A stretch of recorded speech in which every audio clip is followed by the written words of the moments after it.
नमस्कार। प्रस्तुत है आज का चिंतन। लोक सेवी को दूसरों से संपर्क करते समय, उन्हें सत प्रेरणाएं प्रदान करते समय निंदा आलोचना से हमेशा बचना चाहिए। हो सकता है कि वह आलोचना सुधार की भावना से की गई हो, पर सुनने वाले के मन पर उसकी उल्टी ही प्रतिक्रिया होती है। वह उसे अपना अपमान समझने लगता है और बैर को बांध लेता है। आवश्यक लगने पर भूल को सुधारने के लिए मार्गदर्शन दिया जा सकता है। निंदा आलोचना से बचते हुए समीक्षा और सुझाव एकांत में दिए जाएं, पर प्रशंसा सराहना करने का कोई भी अवसर हाथ से न जाने दिया जाए। सेवा कार्यों में जो भी व्यक्ति कोई सहयोग देने के लिए आते हैं, उनमें अच्छे तत्वों की परमार्थ निष्ठा की मात्रा रहती ही है। प्रशंसा करने पर व्यक्ति के कार्यों और उसकी निष्ठा को सराहा जाने पर उसे उन अच्छे तत्वों के विकास की प्रेरणा मिलती है। प्रशंसा सबके सामने की जाए, पर उस प्रशंसा के साथ यह सतर्कता रखी जाए कि कहीं प्रशंसित व्यक्ति में मिथ्याभिमान न आने लगे।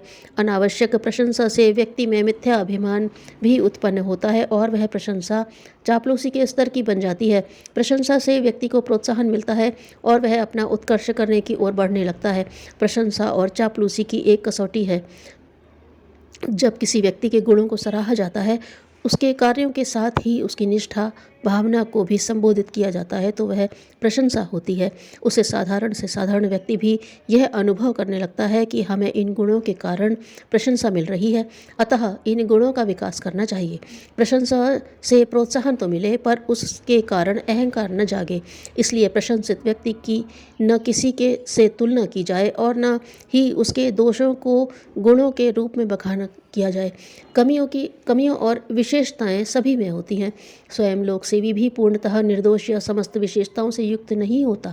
अपनी कमियों को हम जिस प्रकार दूर करने के लिए प्रयत्नशील रहते हैं, साथ ही यह भी पसंद नहीं करते कि उनकी चर्चा सार्वजनिक रूप से हो, उसी प्रकार कोई भी अपनी कमजोरियों को सार्वजनिक रूप से चर्चित होना या सबके सामने सुनना पसंद नहीं करता। जहाँ तक हो सके अपनी ओर से उन्हें व्यक्तिगत लक्ष्य करना कहा जाए तो ही अच्छा रहता है।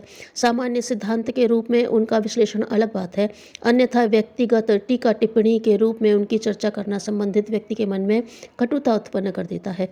कार्यकर्ताओं को अपने दोषों को सुधारने के साथ गुणों के विकास की दिशा भी देनी चाहिए। उन गुणों के विकास को सबके सामने प्रोत्साहन दिया जाए तो लोकसेवी की सुधार चेष्टा में और भी प्रखरता आ जाती है।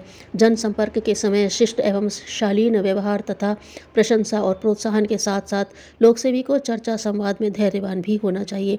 लोकसेवी को निश्चित रूप से लोगों तक अपनी बात पहुंचानी है। वह एक संदेश लेकर पहुंचता है तो सब लोग उसे अपने प्रतिनिधि तथा मार्गदर्शक के रूप में देखते हैं। इसलिए वे अपनी समस्याओं और कठिनाइयों को उसके सामने रखना चाहते हैं और लोकसेवी से आशा करते हैं कि वह उनकी बातों को धैर्यपूर्वक सुनेगा, उसकी कठिनाइयों पर ध्यान देगा तथा उनका समाधान सुझाएगा। इस जन अपेक्षा की उपेक्षा नहीं की जानी चाहिए तथा न ही अपनी बात कहने के लिए उतावलेपन से काम लिया जाए। लोकसेवी जनसामान्य के पास एक संदेश लेकर पहुंचता है।